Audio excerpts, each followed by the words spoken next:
This is NDTV.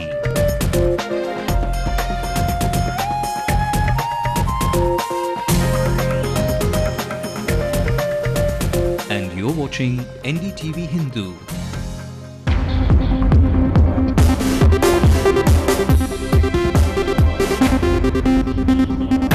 The Commonwealth Games scam gets murkier. Key aides of Kalmari get a stick of suspension while the treasurer of Commonwealth resigns. MS Gill tells the opposition there's nothing ready in the Commonwealth Games, so there's nothing to examine. He adds, have faith in India. कि ये मामला जिस history से बना है, ये ना हमारा है ना इनका भी है और हमारा भी है और सबका है, ये देश का है. And Pranab Mukherjee tells the country price rise is not only his headache, it's the collective responsibility of everyone. The rest of the country makes up the rain deficiency, but Eastern India struggles as the shadow of a drought looms large.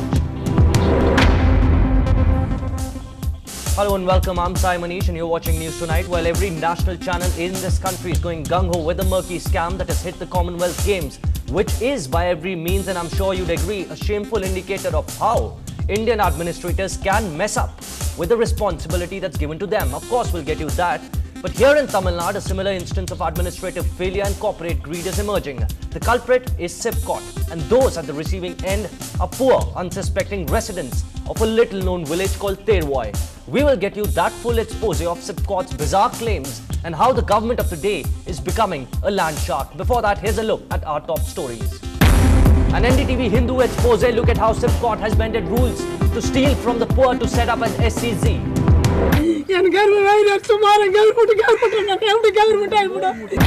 After giving the stick, Chief Minister Karunanidhi dangles a carrot, says landlords overcharging their tenants will be jailed.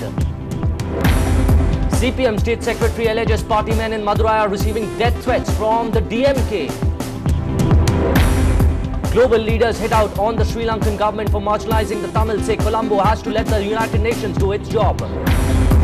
And all in the name of the divine. Here's a special way of keeping God happy.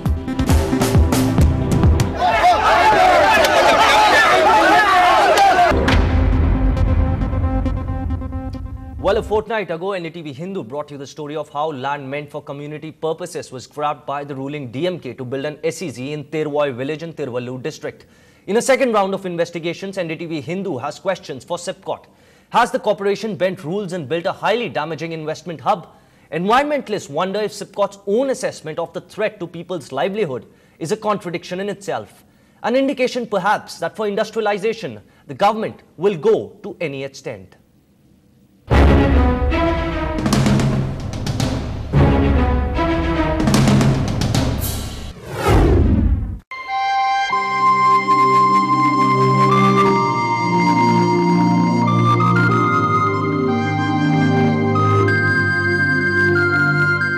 Tears well up in Kunti Ammal's eyes when she thinks of the past of her village, Terwoi. Grief boils over into anger when reminded of the future.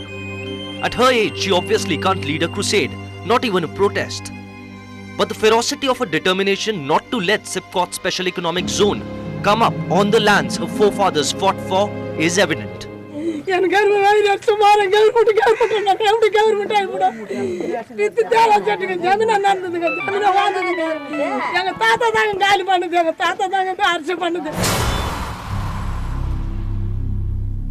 we are in Terwoi again, this time with the Environmental Impact Assessment report prepared by SIPCOT itself.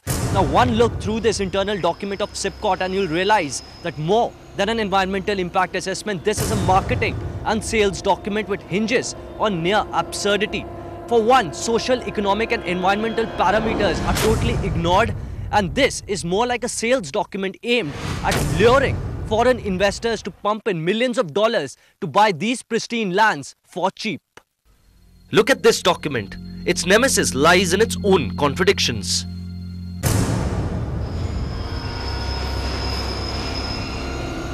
SIPCOT in its report claims there are no sensitive zones around. Even this, the Nemalu Reserve Forest, is quoted to be dispensable.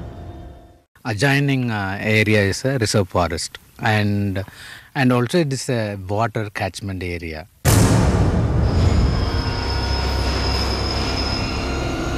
Claim number 2, and one of the most bizarre ones.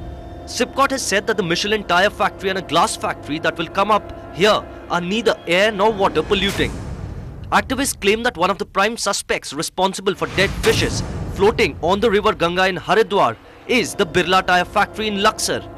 Then of course the upcoming suburb of Bhandup in Mumbai, where residents are up in arms against the Seat Tyre factory after everything around them is covered in black soot every single day.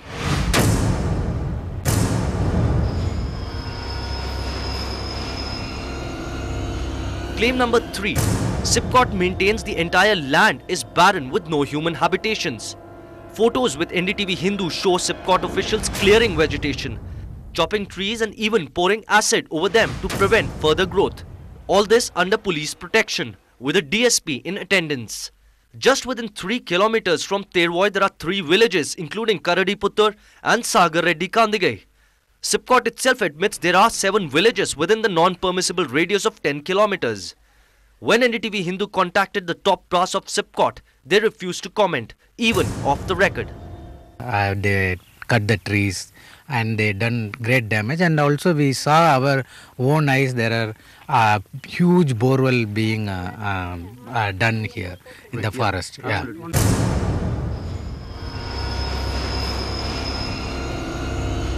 And finally, SIPCOT's most astonishing statement.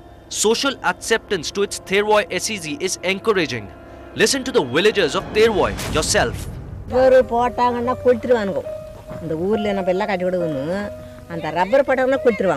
எங்களுக்கு எவ்வளோ வயசு தெரியுமா அந்த இடத்துல எங்களுக்கு வயசு இல்லாத அளவுக்கு பண்ணிட்டாங்களே இவங்க குழந்தை குட்டிகளை எடுத்துட்டு மாட்டான கூட சாவடிச்சிடலாம் குழந்தை குட்டிகளை எடுத்துட்டு போய் எங்க சாவடிக்கிறது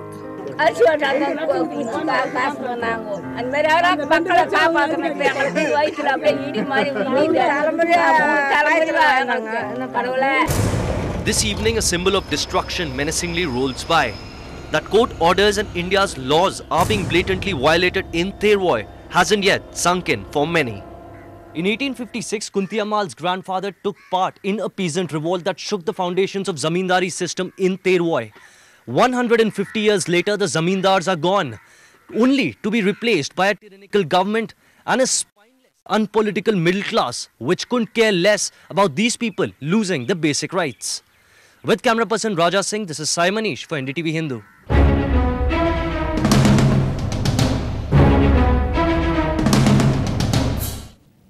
Now, Mr. Narendra Madi, the Managing Director of SIPCOT, has been evasive to media persons till now. There are 4 basic questions. 4 basic questions we are asking here to you, Mr. Madi. Questions whose satisfactory answers from you can go a long way in assuaging the fears of people who are at the receiving end of your investment strategies.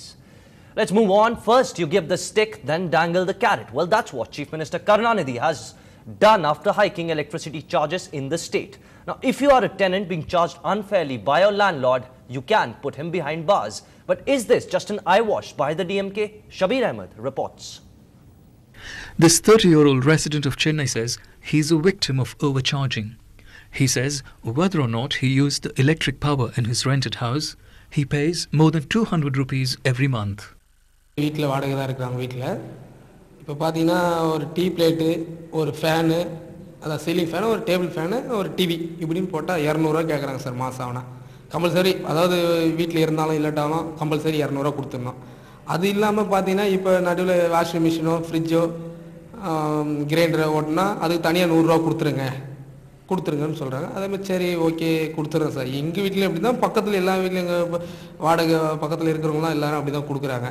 House owners overcharging for electricity is a common thing in Chennai, and authorities have never objected to this so far, while tenants accept the terms reluctantly and never report the violation. In a stern warning to house owners, the Tamil Nadu Electricity Regulatory Commission has said charging more than Rs 4.05 paise per unit of power is illegal. It said violators will be fined up to 1 lakh rupees and face imprisonment up to 3 months under the Electricity Act. The Commission has also urged residents to register their complaints with the electricity authorities. In Chennai, with Shabir Ahmed, J. Santosh for NDTV Hindu. Well, so if you're a tenant who's being harassed by your landlord over electricity charges, feel free to put him behind bars. Now on to the top national story we are tracking, and of course everyone else is too. The Joint Directorate General of the Commonwealth Organising Committee, T.S. Darbari, has been suspended. Darbari was accused of a customs fraud, importing diamond jewellery without paying customs duty. Also suspended is the big man, another one, Sanjay Mahindru, who's a close aide of Organizing Committee Chairman Suresh Kalmadi. Now, Mahindru sent an email. Sanjay Mahindru sent an email to Ashish Patel of AM Films and is reported to have brought Sanjay Mahindru in the limelight. The email has unveiled the fact that Mahindru from the organizing committee is the culprit behind inflated taxi prices. It has accused him of giving contracts to those firms that have inflated products and services during the Queen's Baton function held in October 2009 in London. And Mr. Anil Khanna sent his resignation. So the board accepted the resignation of Mr. Anil Khanna and they requested Mr. Ashok Mattu to take over this responsibility of the treasurer, especially when only the 6 weeks, 45 days left for the athletes to come to Delhi for the games. As he was the treasurer earlier, so he understands his responsibility and the working of the federation. So finally he has agreed to take over as the treasurer of the organizing committee again. Meanwhile, 3 people were sacked today. One man chose to step down. Anil Khanna, the treasurer of the games organizing committee, put in his papers. This was after it was revealed the contract for laying 14 synthetic surfaces for a Commonwealth tennis venue. The R.K. Khanna Stadium was awarded to an Australia-based company called Rebound Ace, whose India branch is run by Anil Khanna's son. In fact, the Rebound rubberized surface was approved even though it has been criticized by several leading sportspersons including Roger Federer and Leighton Hewitt in the past. In January 2010, when the entire process of these tennis courts was over, I was not a part of the OC, so I have no conflict of interest as a member of the organizing committee in 2009. This process was over in December 2009. When Mr. Mattu decided to resign, then I was requested by Kalmadi Saab, our chairman, that I should take over the position.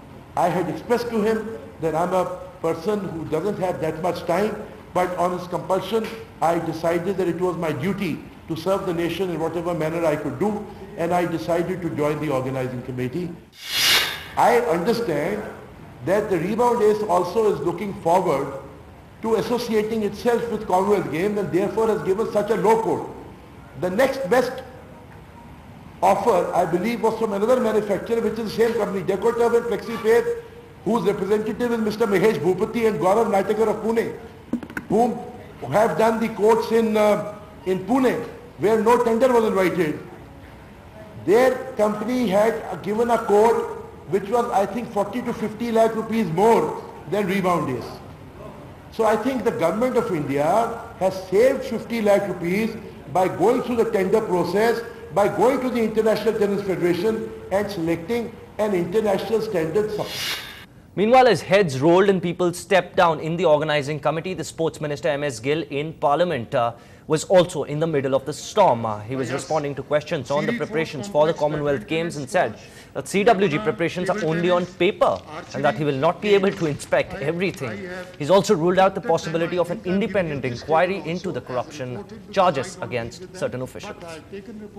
If more committees could solve things in this country, please have 10 more. That will not solve it. That's my short answer. You have also said that corruption and things are impinging. That I have already spoken, that the government must, the government will, and I will certainly write to the highest authorities, finance and others, please go into anything that is coming. Sometimes other agencies, you know, TV focuses in certain areas only. But if CVC is to do something, and I am in touch with him on other matters, my officers, if this other agency, CAG, they must also speed up as far as I am concerned and catch them, catch whoever it is.